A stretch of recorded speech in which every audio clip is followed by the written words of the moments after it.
In 1996, aboard the research vessel Akademik Mstislav Keldysh, Brock Lovett and his team search the wreck of RMS Titanic. They recover a safe they hope contains a necklace with a large diamond known as the Heart of the Ocean. Instead, they find only a drawing of a young nude woman wearing the necklace. The sketch is dated April 14, 1912. The same day the Titanic struck the iceberg that caused it to sink. After viewing a television news story about the discovery, centenarian Rose Dawson Calvert contacts Lovett, identifying herself as the woman in the drawing, hoping she can help locate the necklace. Lovett brings Rose aboard Keldysh, where she recounts her experiences as a Titanic passenger. In 1912 Southampton, 17-year-old Rose DeWitt Bacata, her wealthy fiancé Caledon, Cal, Hockley, and Rose's widowed mother Ruth, board the Titanic. Ruth emphasizes that Rose's marrying Cal will resolve the family's financial problems and maintain their upper-class status. Meanwhile, Jack Dawson, a poor young artist, wins a third-class Titanic ticket in a poker game. After setting sail, Rose, distraught over her loveless engagement, climbs over the stern railing, intending to commit suicide. Jack coaxes her back onto the deck and they develop a friendship. Jack soon admits that he has feelings for Rose. When Cal and Ruth strongly object, Rose rejects Jack's attentions, but returns to him after realizing she has fallen in love. Rose brings Jack to her stateroom and requests he draw her nude, wearing only the Heart of the Ocean. They later evade Cal's servant, Lovejoy, and have sex in a Renault town car inside the cargo hold.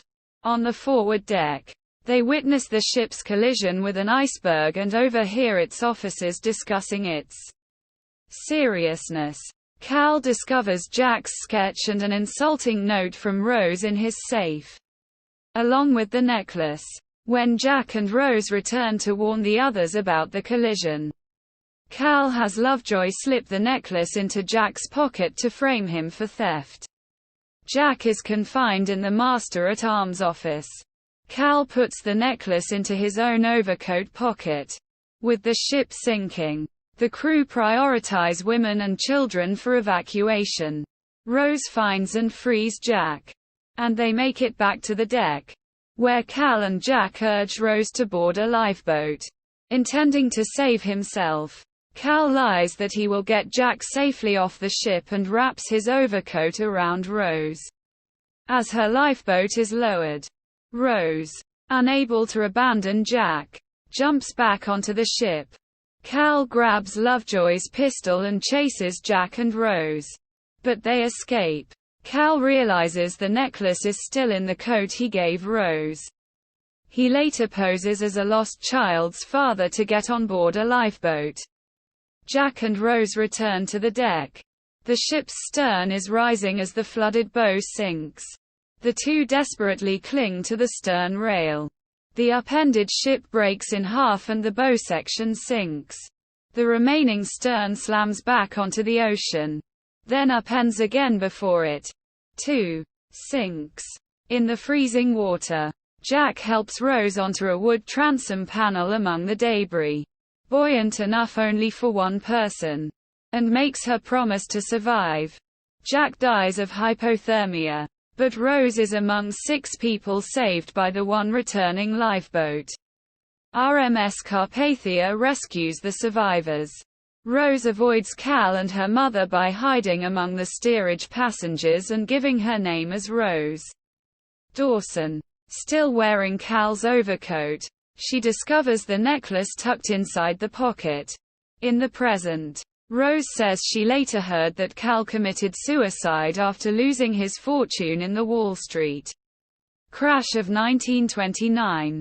Lovett abandons his search after hearing Rose's story. Alone on the stern of Keldysh, Rose takes the Heart of the Ocean, which has been in her possession all along, and drops it into the sea over the wreck site, while she is seemingly asleep in her bed. Her photos on the dresser depict a life of freedom and adventure inspired by her early conversations with Jack. A young Rose reunites with Jack at the Titanic's grand staircase, applauded by those who died that night.